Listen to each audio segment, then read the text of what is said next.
Hello and welcome to this video where I'm going to be going through and ranking all of the games in my PS4 collection. I am only going to be talking about the games in my physical collection and not the ones I've got digitally, because otherwise we'd be here all day. I did this a while ago with my Nintendo Switch collection and you guys seemed to like it, so I figured I'd do it again. I'm not going to be going into too much detail with each individual game, because even if I only spent 1 minute talking about each game, this video would end up being about 52 minutes long, which is far too long in my opinion. So, with all of that out of the way, let's get on with the video.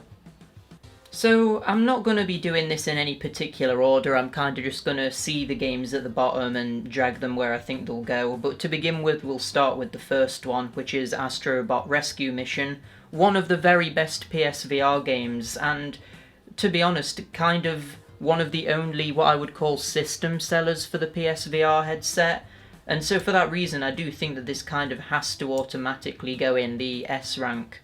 Might change a few of these around when the list is looking a bit more full, but for now, Astrobot is definitely one of the best games on PSVR, so I kind of feel like it has to go in S by default. Blood and Truth, I've not actually played yet. It's one that's in my backlog that I've been meaning to play for quite a while now, so I can't really rank that properly. Blood-Borne is one of the best PS4 games, if not the best PS4 game that I've played. I absolutely love it. It's one of the few games I think I would give a solid 10 out of 10 rank to. So yeah, it has to go in S. It's an absolute must play in my opinion. The Crash Insane Trilogy, I think I'm going to put that in B. And the reason that I'm doing that is because I don't think it's as good as the original trilogy. They just didn't get the controls right, they didn't get the feel of it right, so for that reason I kind of have to put it there, because the Crash Team Racing remake is at this point pretty much definitively better than the original. It's just got so much more content. So yeah, in terms of remakes, Nitro Fueled is better than the original, so it kind of has to go in A, whereas the Insane Trilogy isn't as good as the original, so it's in B. Hopefully that makes sense. Dark Souls Remastered is a definite A rank. It's the definitive way of playing Dark Souls 1. Dark Souls 1 being one of my favourite games of the PS3 generation. So yeah, it's at this point everybody's talked about Dark Souls. It's widely considered to be a masterpiece. So yeah, definitely a solid A. Dark Souls 2, not as good as the original, so I'm going to put that in the B rank. I actually do like Dark Souls 2, I know a lot of people don't, but yeah, it's definitely not as good as the original. Dark Souls 3 is a similar situation. I know a lot of people do actually like Dark Souls 3, but I don't like it that much. Well, I do like it, it's just that I don't think it's anywhere near as good as the first one. And I would actually go as far as to say that Dark Souls 2 and 3 are about the same level of quality. It's probably a bit of a controversial opinion to have there, but yeah, I just didn't get gripped by Dark Souls 3 in the same way that Blood-Borne and Dark Souls 1 gripped me. Death Stranden is a bit of a newer one. I've only actually played through this one time. I'm going to put it in B for now. It's probably one of those games that's between an A rank and a B rank. It's a little bit repetitive. Even though I liked the repetitiveness of it, I kind of would have liked a little bit more going on. I found that the boss fights were a little bit lackluster, especially coming from Hideo Kojima, who famously had some of the most impressive boss fights in the older Metal Gear Solid games. So yeah, that aspect of it was a little bit disappointing. Graphically it's amazing though, and obviously the motion capture and all the animations in it are as high quality as you can get. But yeah, gameplay wise, it's maybe a little bit hit and miss at times. Doom 2016 is a definite A rank, one of the best first person shooters I've played in years. So yeah, that's definitely a solid A rank. And while we're here as well, I haven't actually finished Doom Eternal because I've only just got it at the point I'm recording this video. but I've played it enough to rank it, and I think I'm going to also put it in A rank. Doom Eternal seems to have some positives over Doom 2016, but also some negatives. But I think, for the most part, Doom Eternal is a slightly better game, although I would understand people arguing that Doom 2016 was better. But for me, they're about the same level of quality, which is very, very high. Doom VFR, on the other hand, I actually really didn't like it. It's one of the worst PSVR games I've played. Maybe if I gave it a bit more of a chance I would like it, but the main reason it just didn't click with me was that I didn't like the controls. It's one of those games where you sort of teleport around, and it just doesn't feel right to me. I think there is a control method where you can just walk normally, but that makes me feel sick. So maybe if I got over my motion sickness, it would be a better game. So again, maybe I just need to give it more of a chance, but from what I played, I really didn't like it. Fallout 4. I didn't like Fallout 4 very much, to be honest. It was kind of disappointing. I liked Fallout 3 and New Vegas so much. But Fallout 4, it just didn't have the same vibe to it. I don't know what it is. I think it's the refined shooting elements that it has, and kind of made the shooting more of an emphasis. Whereas in Fallout 3 and New Vegas, with the shooting being clunky, it kind of didn't feel much like a shooter. I don't know if that makes sense, but I kind of feel like in Fallout 4 all of the missions revolved around going into a room or going into like some sort of open space, having a gunfight, and then going on to the next room and having another gunfight. And it just kind of felt a bit formulaic like that, whereas I don't think Fallout 3 always felt like that. So yeah, a little bit disappointing. Frantics is a playlink game, which basically means that you just use your phone to control it. It's a sort of party game with loads of mini-games to play with friends and family. It's not great, to be honest. I mean, it's okay. It's a little bit slow-paced, but it does have a lot of charm. The mini-games can be fun. And the graphics are really good. It almost looks like claymation, but it's nothing special really, so I'm just going to put that in D. I think it's about the same level as quality as Fallout 4 in terms of what it is. Obviously, Fallout 4 is a much different game, bigger in scale, but in terms of what they're both trying to accomplish, I would say that they're the same level of quality. Grand Theft Auto 5, that kinda has to be an A rank, right? Like, it's probably the best Grand Theft Auto game to date. I loved the story of it. It really refined the driving and the shooting elements. The online was pretty good. So yeah, I kind of feel like it has to by default go into A. Hidden Agenda, another Playlink game. I'm actually going to put this in the question mark category. I got Hidden Agenda expecting it to be like a party game, kind of similar to Cluedo, but a little bit more cinematic. But actually what it turned out to be was like a full-on sort of single-player narrative-driven experience. So not expecting that, I put it on in a party atmosphere, and it didn't go down very well because we didn't know what was going on. So yeah, I basically didn't play it after that. Need to give it more of a chance because it could end up being good. But yeah, for now, I've not played it. Infamous Second Son, again, I've not played enough of this to properly rank it. This is my girlfriend's game. She's actually got the Platinum trophy on it, so she's played it a lot. But me personally, I can't give it a rank. Inside and Limbo, that's a definite S rank. Inside is one of my favourite games ever made, and I would probably go as far as to say that Limbo is one of my favourite games ever made as well, but even though Limbo is so good, Inside manages to somehow make Limbo look worse just because of how good Inside is. If you haven't played Inside, definitely give it a go. It's like a cinematic platformer, similar sort of style to the old Oddworld games, but obviously more modern than that. Yeah, and it just tells this really, really like interesting story that's like really thought-provoking and really creepy as well. You could almost consider it to be a horror game, to be honest, but yeah, definitely give it a go if you've not seen anything about it or played it yet, because it's amazing. Killing Floor 2.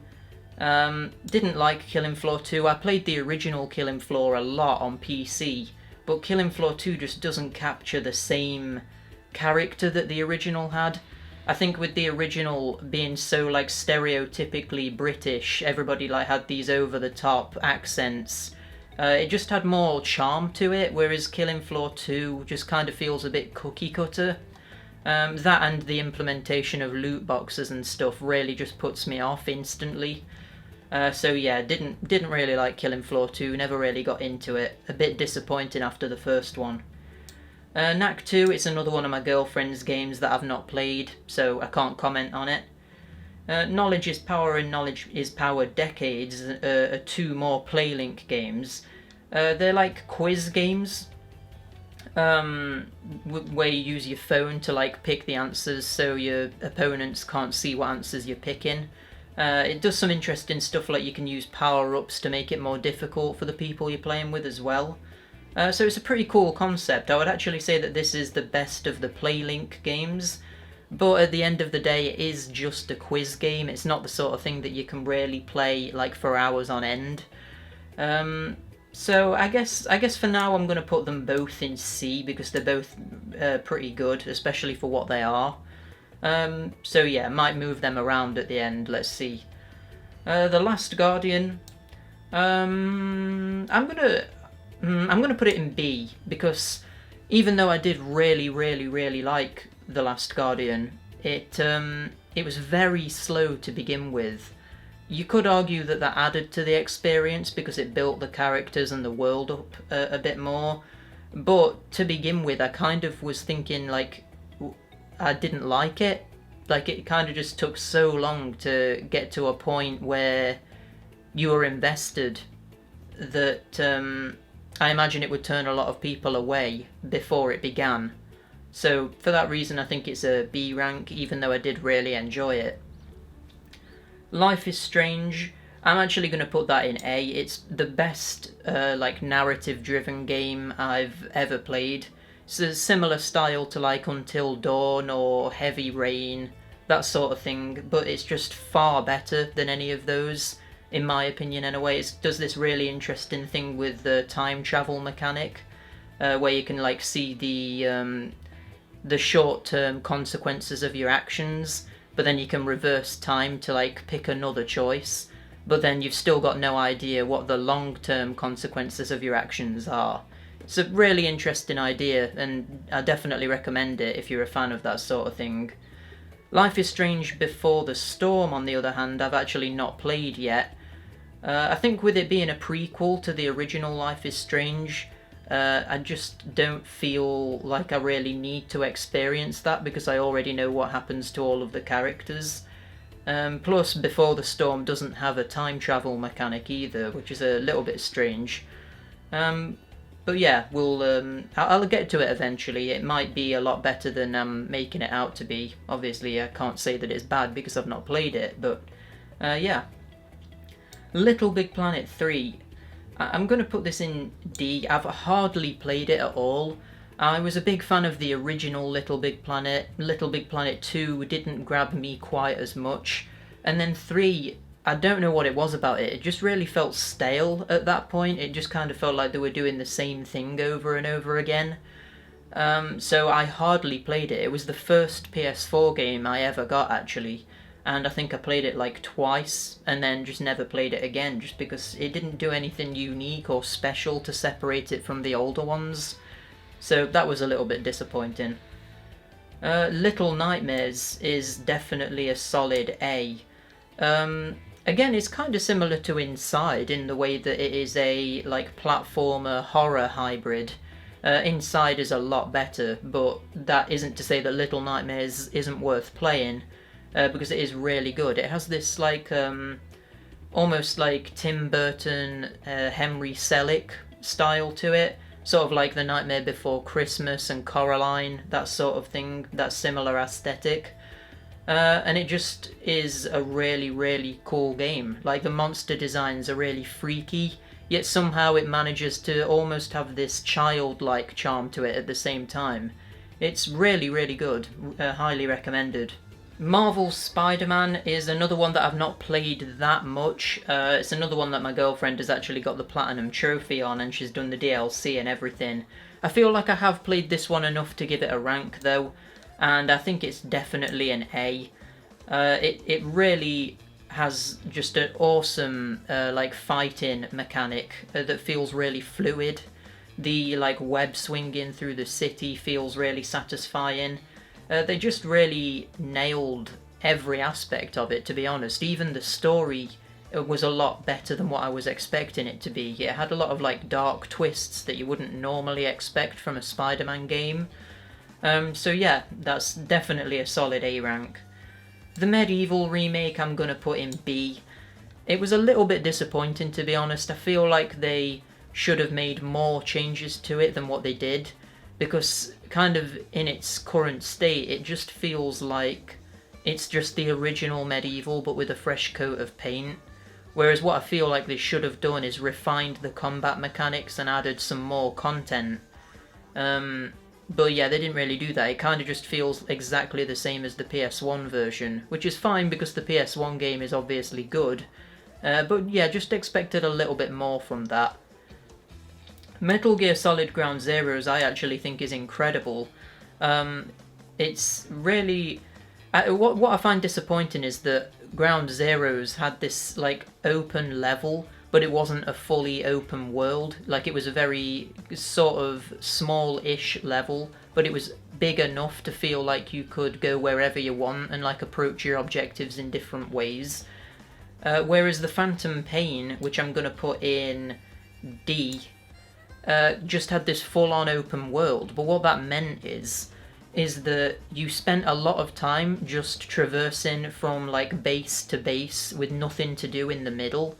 And it just left me thinking, why didn't they make the Phantom Pain like Ground Zeroes, but just with more levels?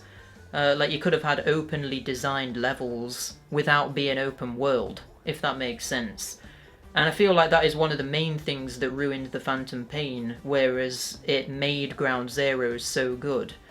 The story in the Phantom Pain is also a complete mess. If you're a fan of the older Metal Gear Solid games, it's kind of just like a kick in the teeth, because it just doesn't make any sense. It sort of like creates massive glaring plot holes with what happens in the older games.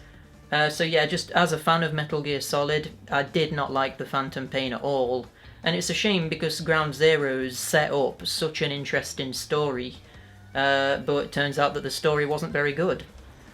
Monster Hunter World I would say is a solid A rank. It's the best Monster Hunter game to date, for absolute sure. Just the fact that they got rid of all of the loading screens between all of the different areas of the maps instantly makes it the best Monster Hunter. But on top of that, you've got such a massive amount of content. You've got the upgraded graphics, obviously. It's a solid co-op game. Highly recommended. Oddworld New and Tasty. It's another PS1 remake that I kind of just think isn't quite as good as the original. It has elements where it could be considered better than the original, but overall the original is definitely a more solid game than New and Tasty. And I think the biggest thing with New and Tasty is that they sort of changed the graphics style to be a bit more cartoony and less gritty, less dark. And I just don't think it works for the story it's trying to tell. The original Abe's Odyssey definitely did it better. Rage 2 is going in F. I really didn't like Rage 2. I think the year it came out, what was it? Was it last year or was it the year before? I'm not even sure. But I did like a Games of the Year list, and Rage 2 was last. It was the worst game that I played that year. It's just really boring, and not very well produced either. Some of the sound design was really bad. There was so much texture popping in the background when you were like, even when you were just walking, the texture popping was really bad. And just on top of that, the gameplay just didn't do anything for me. It was just so formulaic and boring. So yeah, didn't like it. The Ratchet & Clank remake. You know what, I'm actually going to put this in the question mark, because despite the fact that I have played it a little bit, it's another one that my girlfriend has got the platinum on, so she's played it a lot. But I just don't feel comfortable with putting it into a category with the amount that I've played it. I'm definitely going to get around to it eventually. I love the original Ratchet & Clank trilogy, so yeah, looking forward to properly giving that a go. Red Dead Redemption 2, just like Grand Theft Auto, it kinda has to go in A. It's probably the best game that Rockstar have made in either the Red Dead series or the Grand Theft Auto series. The only one that I might consider to be better is Bully for the PS2.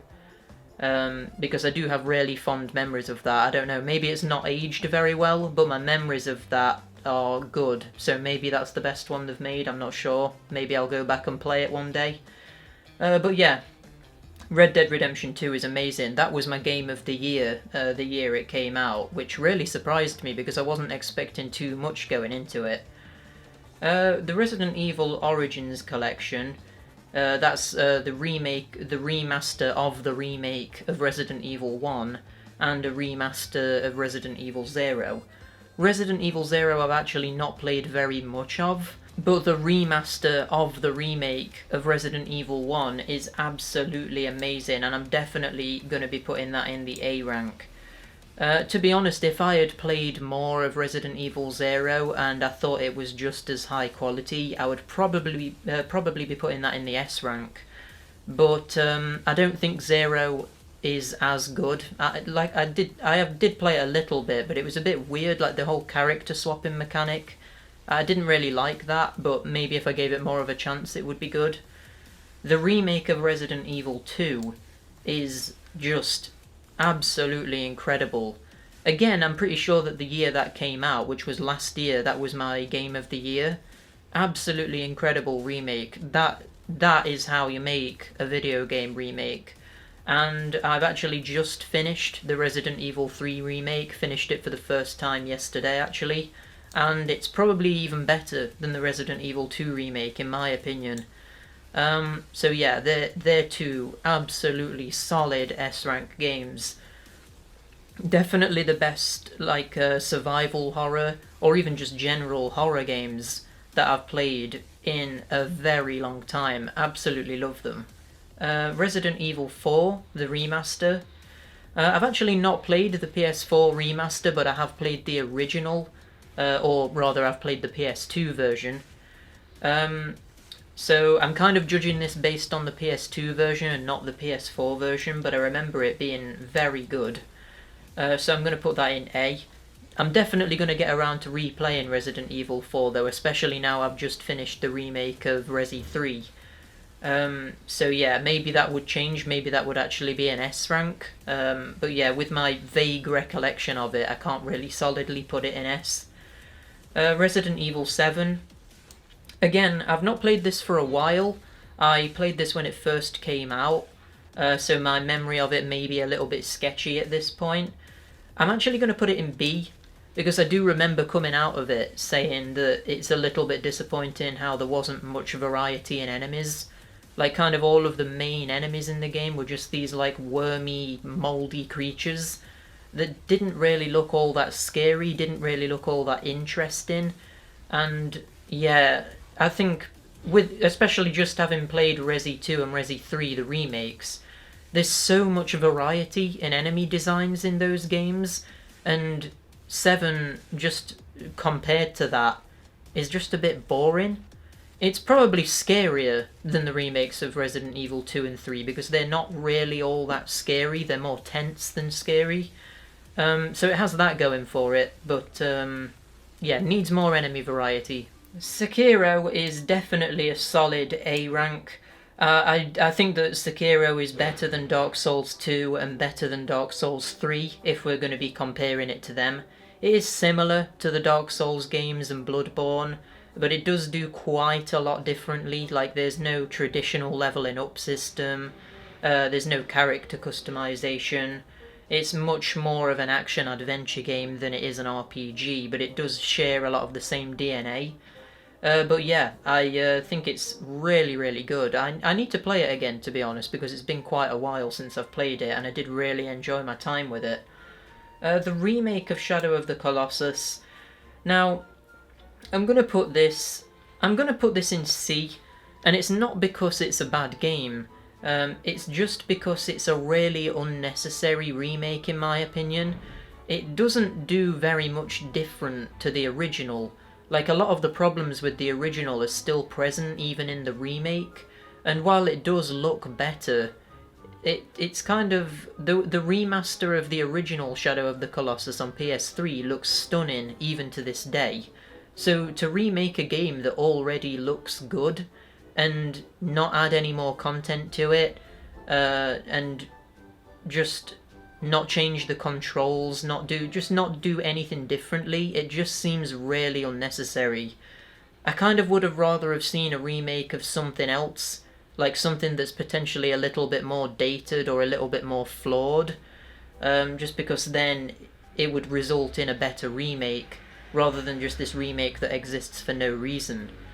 But again, it's not bad, it's just that if you've played the original, you've kind of already played the remake. Shovel Knight, I'm gonna put in. You know what? I might even put it in C, just because it never really gripped me in the same way that it gripped a lot of people. I don't know what it is about it, because on paper you would think that it would be my sort of thing. But I've played it one time all the way through, and I kind of feel like I've got my fill of it. I would like to try out the DLC because I hear that that's really good, but yeah, I never played any of the DLC, I've just played the base game, and it's just okay. It's just, I kind of have fond memories of it, but I don't really have any desire to go back to it. It's good, but it's not amazing. Spelunky is just a really, really solid game though. I'm putting that in A. I think it's probably the best roguelike platformer I've ever played. It was originally on the Xbox 360 digitally, and I've got the limited run version of it that came out recently that's physical on PS4. It's just incredible. It's co-op, which adds a lot to the experience. It's really difficult, but it's also really like funny and quirky. The graphics are really nice. Yeah, just a really good time if you're a fan of roguelike platformers or co-op games. Highly recommended. The Spyro Reignited Trilogy I'm going to put in A because I do actually think that this is the definitive way of playing the original Spyro games, unlike with the Insane Trilogy, where I think it kind of isn't as good. The Reignited Trilogy is a better remake in my opinion. Fixes a lot of the issues with the older games. Not that they did have a lot of issues, but it does smooth some rough edges, especially in Spyro 3. So yeah, if you're a fan of Spyro, you've probably already played it, but if you haven't played it, play it, it's good. Superhot Vr, another one of what I would consider to be the best PSVR games. I'm going to put that in S. Superhot Vr is my favourite VR game I've ever played. It's just so amazing. It doesn't really even compare to the original Superhot because it's such a different experience. I feel like Superhot VR is what they wanted the original Superhot to be. But yeah, it just works so well in the VR format. You feel like such a badass when you pull off like some of the shots or some of the kills that you can do in it by like throwing objects or like knifing somebody and stuff. It's just so good, action-packed, loads of replayability, loads of post-game content. What more can you ask for, really? Tetris Effect is another VR game, but you can play this just on the TV, it's not exclusive to VR. And what can I say, really, it's just Tetris. It does have a little bit of a gimmick, obviously with it being VR, it's kind of a gimmick automatically. But the way it sort of has this dynamic soundtrack is another gimmick. But at the end of the day, it's kind of just Tetris, but there's nothing wrong with that. Tetris is still just as good now as it was back in the day. So it's a solid A rank. Tony Hawk's Pro Skater 5. I yeah, I'm going to put this in F. Just, it's really, really bad, and it's another one of those games that kind of just lets the rest of the series down. The Tony Hawk games have been going downhill for a while now, but the fact that this one has the Pro Skater name kind of automatically makes you compare it to Pro Skater 3 and 4, which are my favourite games in the entire series, and compared to them, it's just absolute trash. I don't know why they went for this weird design decision to not have any NPCs in the game, because it just makes every level feel like an empty void, and the level designs themselves aren't even very good. The character customization is just a shell of its former self. Basically, Pro Skater 4 is better in literally every single way, even graphically it's better. So why would you ever play Pro Skater 5 over that? So for that reason it's kind of a failure of a video game. Undertale. I've not actually played the PS4 version of Undertale, but I did play it back in the day on PC, and I have really, really fond memories of it. I remember it being just amazing and quite actually surprisingly emotional towards the end as well, which you wouldn't expect from a game that's like almost got this pixel art style to it. But yeah, I'm definitely putting that in A. At this point, everybody's played it, everybody's talked about it, but it really is good. It's worth talking about and it's worth playing. Yooka-Laylee. Again, I talked about this in my Switch video because I've got it on the Nintendo Switch as well. But I haven't played it yet, so I can't properly rank it. So for now, it's going in the question mark category. So yeah, I think that about sums up what I think to all of my PS4 games. I would agree with this, just looking through it now. The S rank looks good, the A rank looks good. I am going to move Death Stranding and I'm going to put it in A actually, because I don't feel like it I don't feel like it's as like flawed as some of the games that are in the B rank, whereas I feel like I'm kind of justified putting all of these here.